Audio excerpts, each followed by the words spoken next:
yang dibawa oleh lembaga ini itu sangat mulia sekali dan perlu kita dukung ya.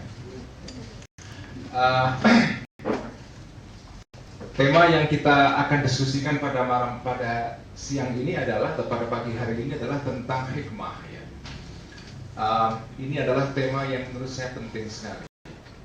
Menurut saya salah satu puncak kebenaran ya, yang dikehendaki oleh Islam untuk dicapai oleh semua umat Islam, menurut saya adalah puncaknya itu adalah hikmah ya. Jadi hikmah itu sebetulnya adalah tujuan akhir beragama, yang di dalam bahasa hadis Nabi itu sebetulnya dibahasakan dengan istilah ihsan ya. Jadi itu puncak dari kebenaran yang hendak dituju oleh agama Islam. Cuma puncak ini, hikmah ini, itu tidak bisa dicapai dengan ujung-ujung. Jadi orang yang menghendaki hikmah dengan cara instan itu sudah pasti nggak dapat. Tidak mungkin mencapai hikmah dengan cara instan. Oleh karena itu, kalau kita berislam, beragama dengan instan, sudah pasti tidak akan sampai kepada hikmah. Karena hikmah itu adalah proses yang pertama, permulaannya adalah dimulai dengan sikap hati yang disebut dengan iman ya. Itu adalah permulaan, itu adalah startnya. The beginning of being Muslim with hikmah itu adalah iman. Jadi sikap, saya memaknai iman di sini adalah sebagai sikap hati yang tepat menghadap kepada Allah, kepada Tuhan ya. Itu adalah syarat utama. Kalau tidak ada ini, maka orang tidak bisa punya orientasi atau kompas menuju kepada hikmah. Tetapi iman ini baru merupakan start awal sebetulnya. Dia belum membawa orang kemana-mana. Setelah dia mendapatkan start yang baik ini dalam bentuk iman ya, kepercayaan yang mendalam kepada Tuhan, maka dia tidak bisa lain kecuali harus menempuh jalan yang disebut dengan syariat. Tidak mungkin hikmah itu dicapai tanpa syariat. Oleh karena itu, orang yang menghendaki hikmah dengan matanya itu sama dengan orang ingin mencapai sebuah tujuan kota A, tetapi dia tidak mau naik mobil. Itu tidak mungkin. Jadi hikmah itu harus melalui jalan syariat. Nah, syariat itu sebetulnya ya, dalam bahasa filsafat kontemporer sekarang ya, syariat itu bisa kita sebut sebagai proses pendisiplinan sebetulnya. Jadi orang tidak bisa mencapai hikmah tanpa melalui disiplin. Karena hikmah itu adalah hasil disiplin sebetulnya, atau hasil dari usaha panjang sekali yang konsisten. Dalam bahasa tasawuf disebut dengan istiqomah ya.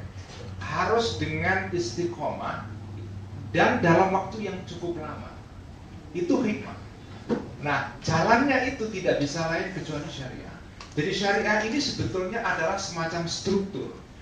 Nah, di dalam syariah ini ada dua struktur sebetulnya ya. Ada struktur yang berkaitan dengan bagian luar manusia yang disebut dengan struktur lahir ya. Ini berkaitan dengan tindakan-tindakan kita sebagai manusia di dalam interaksi kita dengan dunia luar. Itu diatur di dalam ilmu yang disebut dengan ilmu muamalah ya. Yang dalam kitab Ihya itu dibahas dalam jilid kedua. Nah, ini adalah bagian yang penting sekali. Bagian yang mengatur dunia eksterior manusia di dalam interaksinya dengan dunia lain. Ini pendisiplinan pertama. Tanpa kita melakukan pendisiplinan fisik kita, maka kita tidak akan bisa mencapai hikmah. Nah, pendisiplinan kedua adalah pendisiplinan di aspek batin. Itu juga penting, bahkan jauh lebih penting. Nah, salah satu pencapaian yang buat saya adalah luar biasa dari Imam Ghazali menurut saya, dan ini menjelaskan kenapa Al-Ghazali menjadi orientasi moral etis dari Jamiah Nahdlatul Ulama. Dan jangan lupa Al-Ghazali itu merupakan tokoh yang pengaruhnya bukan saja luar biasa besar di kalangan Muslim Sunni, tetapi juga di kalangan Syiah, bahkan di kalangan orang-orang Yahudi juga. Sehingga ada seorang filosof Yahudi Andalusia yang menulis ringkasan kitab Ihya yang ditujukan untuk orang Yahudi. Jadi artinya kitab Ihya ini sebetulnya kitab yang lintas agama. Sampai ada orang filosof Yahudi ya, yang menuliskan ringkasan Ihya, ditulis di dalam bahasa Arab tetapi dengan aksara Ibrani, dan ditujukan untuk orang-orang Yahudi karena memang isinya itu berkaitan dengan pendisiplinan batin yang disebut dengan tahribun nafs. Nah, jadi pendisiplinan itu merupakan proses kita menstrukturkan diri. Ini adalah semacam strukturasi terhadap fisik kita dan sekaligus batin kita. Nah, kalau itu kita sudah capai, maka kita akan sampai kepada hikmah. Jadi hikmah itu sebetulnya adalah hasil akhir yang merupakan konsekuensi alamiah dan logis dari proses panjang ini. Nah, menurut saya problem keberagamaan kita sekarang ini adalah orang tidak sabar mengikuti proses ini. Kita sekarang menyaksikan satu proses keberagamaan yang ingin loncat, ingin melakukan akselerasi. Itu bahasa sekarang ini. Semua hal sekarang mau diakselerasi karena waktunya terlalu pendek, sehingga harus diakselerasi. Tetapi korban dari akselerasi adalah orang tidak mengalami pendisiplinan ini. Ini menurut saya yang menjelaskan kenapa sekarang kita mengalami apa yang sering saya sebut sebagai penjungkir balikan otoritas. Karena kehidupan sekarang kita ini jungkir balik. Jungkir balik dalam pengertian strukturnya nggak jelas lagi. Yang di atas menjadi di bawah, yang di bawah menjadi di atas. Orang yang tidak punya kapasitas sebagai Gus mengaku Gus, yang benar-benar Gus tidak mau disebut sebagai Gus. Jadi terjadi pembalikan atau penjungkir balikan. Ini bukan penjungkir balikan nilai-nilai ala Nietzsche, tapi ini penjungkir balikan otoritas. Nah, jadi kita sekarang mengalami situasi seperti ini. Kita mengalami, monggo silakan yang baru datang langsung bergabung. Belum lama mulai kok. Jadi sekarang kita mengalami situasi di mana orang semua hendak mengakselerasi segala hal. Akibatnya adalah kita kehilangan momentum untuk melakukan pendisiplinan diri yang itu dulu merupakan proses yang dilakukan oleh semua orang, ya, baik para ulamanya maupun para awamnya. Itu semua mengalami proses ini. Nah, itu yang sekarang ini.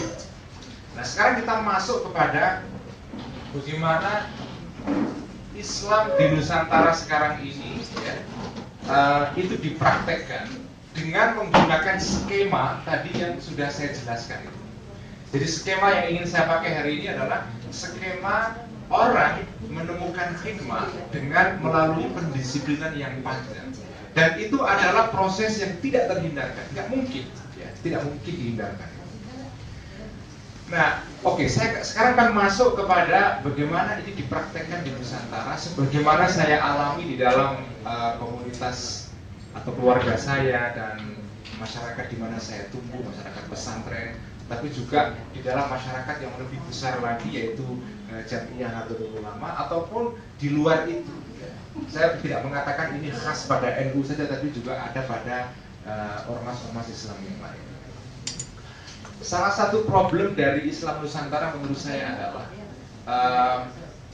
memang ulama Nusantara itu memang ulama yang sebut saja kalau bahasa yang positifnya adalah ulama yang terlalu rendah hati, sehingga mereka tidak banyak menulis karya. Ini beda dengan ulama-ulama Timur Tengah yang karyanya itu banyak sekali. Timur Tengah maupun India, Pakistan, ya, itu karyanya luar biasa. Ulama yang tidak selevel Imam Syafi'i yang rendahan pun, ya, itu karyanya luar biasa.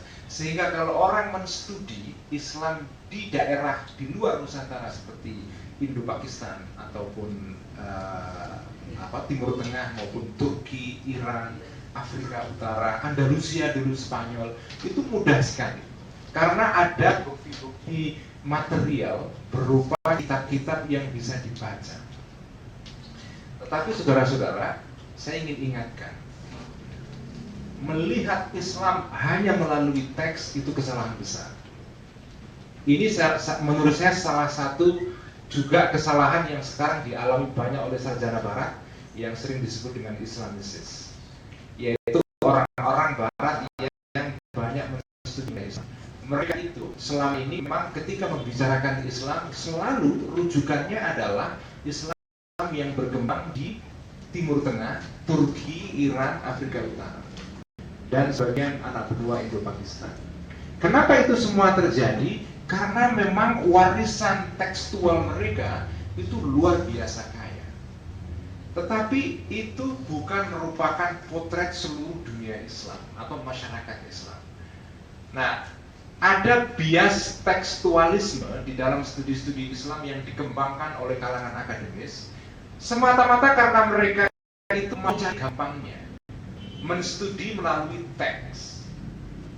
Nah, kalau masyarakat yang tidak memproduksi banyak teks, akhirnya mereka diabaikan.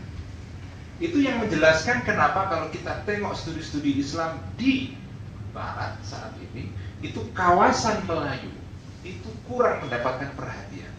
Bukan semata-mata karena kawasan ini jauh dari pusat Islam di Timur Tengah, tetapi juga antara lain sebabnya karena ulama di kawasan ini tidak seprolific atau produktif ulama yang ada di Timur Tengah yang menulis banyak buku. Itu yang menjelaskan kenapa di dalam studi-studi Islam sekarang ini ada bias Timur Tengah, sementara kawasan Nusantara kurang mendapatkan perhatian. Dan ini tambahan, studi-studi Islam di kawasan Asia Tenggara, terus kawasan Nusantara ini, itu juga bisa kena jebakan tekstualisme. Hanya menstudi ulama-ulama yang kebetulan mereka menulis karya. Nah, kalau tidak menulis karya, maka mereka tidak pernah mendapatkan perhatian. Kenapa kesalahan? Potret Islam itu tidak bisa dibaca semata-mata. Saya tidak mengatakan ini, tidak bisa dibaca semata-mata melalui teks. Ada dimensi lain di dalam Islam, ya, di dalam praktek Islam yang itu hanya bisa dibaca kalau orang itu menceburkan diri, kemudian melihat denyut kehidupan sehari-hari masyarakat Islam, ulama Islam, para kiai, para tokoh-tokoh Islam yang berada, kebanyakan mereka berada jauh dari pusat-pusat perkotaan. Nah, ini tidak mudah karena hanya orang-orang tertentu yang punya kesabaran yang bisa melakukan itu. Salah satu orang yang sabar melakukan ini di antara yang Martin van Bunes. Tapi orang-orang lain tidak sesabar dia, tidak sampai kepada ruang masyarakat Islam semacam ini. Nah, saya mengatakan bahwa melihat masyarakat Islam semata melalui teks itu jelas tidak akan bisa memberikan gambaran yang penuh. Ini yang pertama.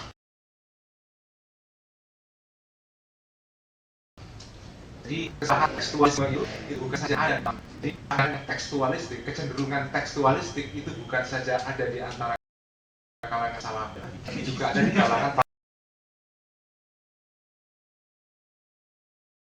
sarjana Barat.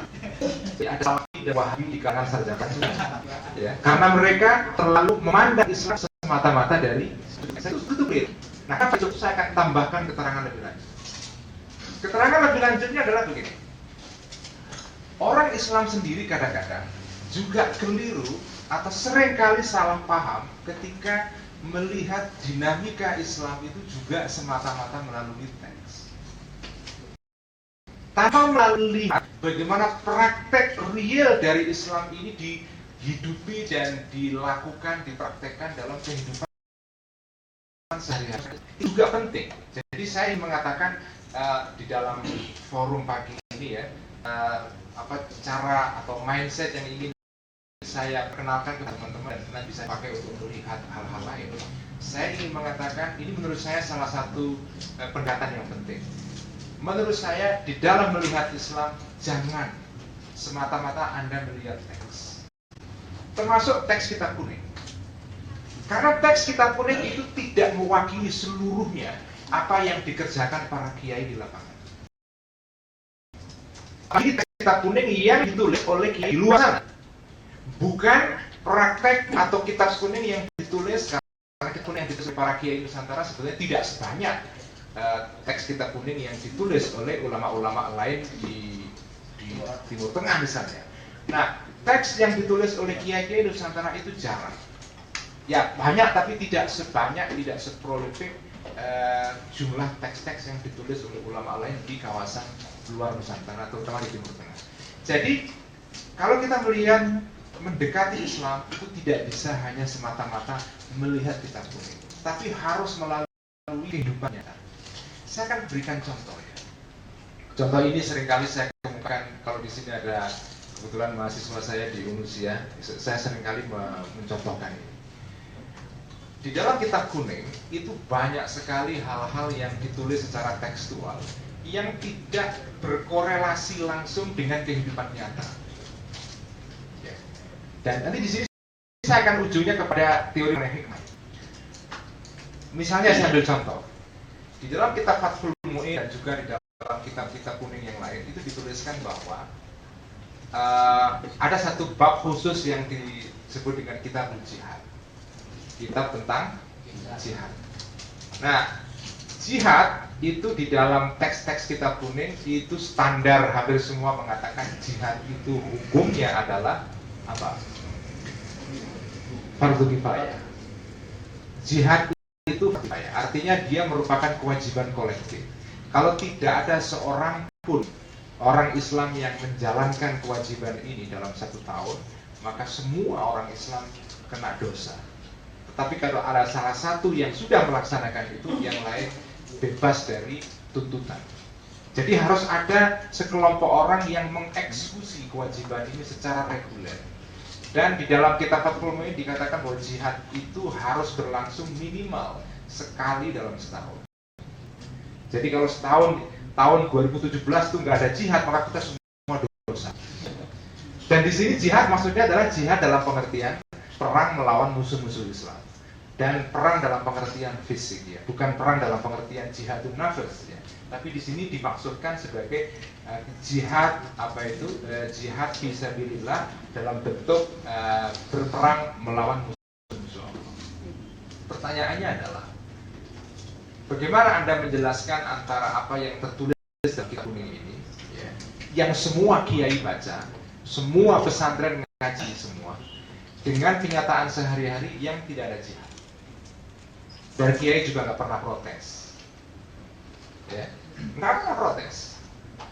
Ada ketentuan tekstual dalam kitab kuning, tetapi ada situasi real yang tidak tidak kongruen, tidak sama, ya, tidak sejajar. Yang tekstual mengatakan A, prakteknya mengatakan B. Ini hanya satu contoh saja. Contoh yang lain banyak sekali. Contoh yang lain misalnya ini contoh yang mungkin sedikit vulgar, tapi mungkin bisa kita jadikan sebagai contoh. Di dalam kitab kuning itu ada satu ajaran bahwa perempuan kalau keluar itu harus disertai dengan mahram, muhrim, yang disebut dengan male guardian. Itu ketentuan dalam kitab kuning semua juga mengatakan begitu.